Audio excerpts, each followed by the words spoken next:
O mga kababayan, mga kabalen, kung may plano po kung kayo nasa abroad at gusto nyo magtanim ng halaman sa labas, at gusto nyo, nag-start kayo magpunla sa loob ng bahay, o ito magandang tips para sa mga nasa abroad, lalo na sa malalamig na bansa. Make sure na yung punla nyo bago nyo ilabas nyo muna sila sa may lilim. Sa gilid ng bahay, sa loob ng mga lumang fridges or mga containers, na kung saan may liwanag pero hindi siya nakadirekta sa sikat ng araw.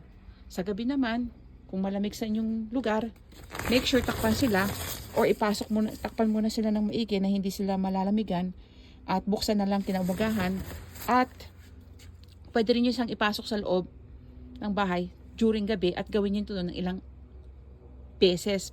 Probably 3 hanggang 5 araw yung gawin ito, at noon ready nyo na silang itanim pagkatapos ng 5 araw.